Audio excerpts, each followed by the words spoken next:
Hey guys, welcome back to the Lowdown Show, and I'm going to be reviewing Star Trek Picard, Episode 5, and it looks like you guys like the format better. I'm just reading off my notes and kind of giving you guys a review of what I think of this episode, plus the trailer at the end. And plus, I'm going to do a mid-season trailer breakdown again.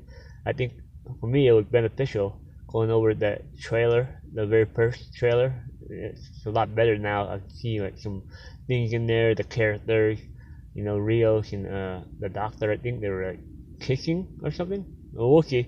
I'm watch out for that one too. And before I forget to mention, please like and subscribe. And I really like doing these, and she's kind of interacting and just giving my thoughts on Picard. But further ado, let's get into the episode.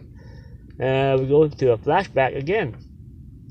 This time, kind of gory.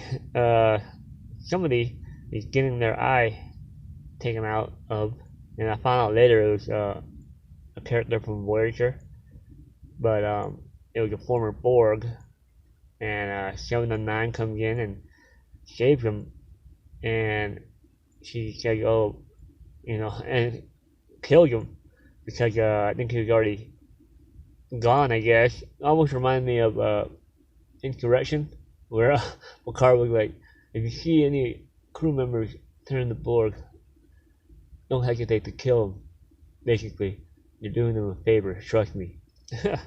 But and she called him her child, but I think when the first time I heard it, it was like more metaphorical. So I don't think she really had a child.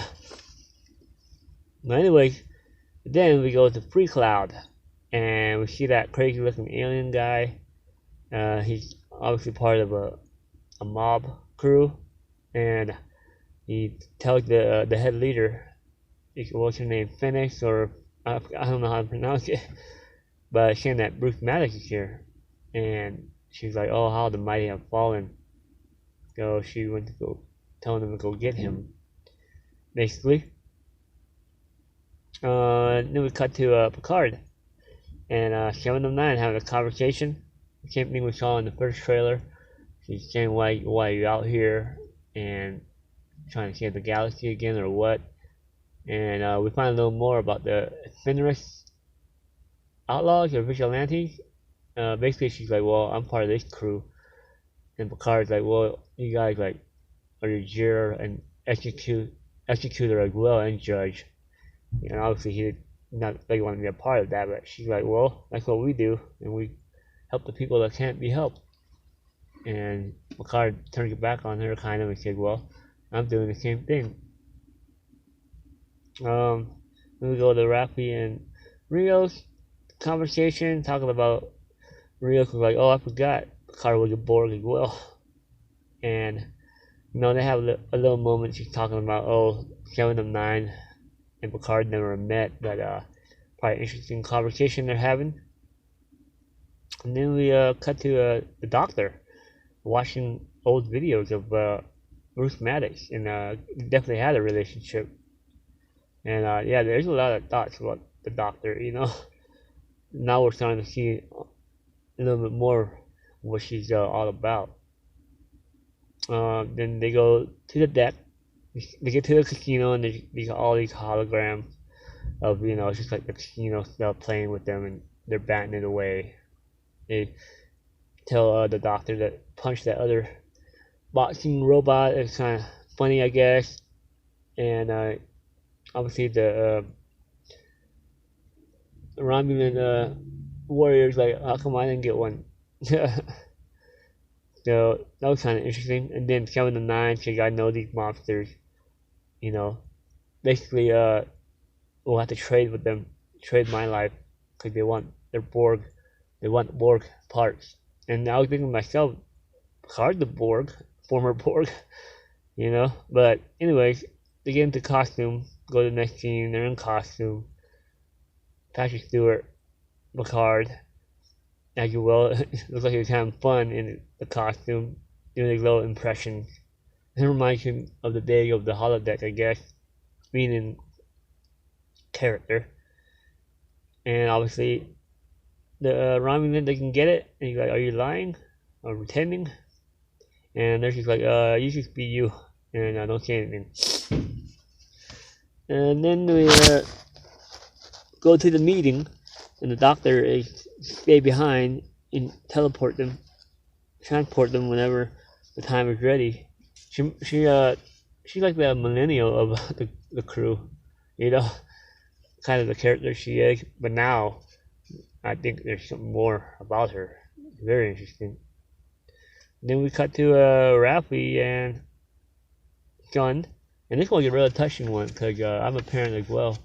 You know, I have small children, but when they get older, I mean, you can see this attack on Mars and her being a conspiracy theorist and all that really took a toll. And yeah, her son doesn't want anything to do with her. I mean, at least he told her what gender the granddaughter was going to be, but yeah, it's pretty sad. I mean, I guess that's it. I mean, I don't know if we'll ever see the son again, but that it was a pretty touching moment. It was a lot of bitterness, and yeah, she screwed up. But we'll talk about her later. And then we get to the meeting, and they're having the meeting, and 7 of 9 knows the head mobster. I keep forgetting her name or how to pronounce it, but yeah, I guess they even had a relationship. She was there only to get vengeance and to kill her. And Picard's like, that's not the way. And Agnes is on the ship. She's shaking. She's all nervous and stuff. And we find out later why. First, I was like, "Come on, man! You should know how to transport people." And Rios was trying to keep her calm and saying like, "Something else going on. You might need to come over here, or meet us up soon." And the 7 of 9, the partner or whatever, she's like, "Oh, Picard, you got used too. I guess you didn't know what was going on. She's here to kill me." Picard's like, "Oh, this ain't the way, 7 of 9." But they do get Bruce Maddox. They beam him up. They beam everybody up. And 7 of 9 says she's gonna return. She's like, "The Fenris Rangers, they'll be back for me." And Picard is like, "Well, I used to be a Borg, and I know you're going through the same thing. Your humanity should be coming back. You keep working on it." And she's like, "I'm doing it every day." But she does return. But she just gets her vengeance because she kills the partner. I'm gonna cut to Bruce Maddox. He's definitely getting attended, but he's talking. He's telling about the twins, and it's really interesting. And I guess Ralph was right. There's a conspiracy, Federation involved. He tells Picard about the twin to go find Soji, and that they're on the Borg cube. So that was really interesting. So everything was to what Ralphie was trying to tell everybody. And the doctor kind of is happy to see Bruce Maddox, but yeah, he turned on him or killed him. I don't know why. He said something about, "If you would have saw what I saw, you would do the same thing." Because she did some stuff. Let's just say she did some stuff. So that's very interesting. Very, very interesting. And we find Ralphie is still back on the ship. She comes back. So she's going to be part of the crew. But that's my breakdown and kind of his thoughts. I gave it a 7.9. Get it? 7 of 9. I mean, and a lot of other people, they really like this one. Probably because I haven't watched Voyager, and there's a lot more Easter eggs. But I thought this one had some action, but did a lot of talking as well, which we needed, and a lot of character development. But that's my review, and definitely. Then we cut to the trailer, And when we cut there, we got, you got Sochi, she's closing her eyes. Narek is saying, "Oh, this is the way it always begins with the eye closing of the eyes." You got some weird red things or whatever. I don't know where they're at. And then you got Picard saying we're going into Romulan territory. Rios is like, "Oh, it's gonna cost more." It's kind of funny, but then she's discovering who she is. She got all these pictures of her sister, and you got Hugh in the other trailer helping Picard, and yeah, looks like we're gonna find out what's going on. I mean, we're halfway there. It's already been 5 episodes, so we're almost there to 10. But that's my review, and I'll talk to you guys later. Bye.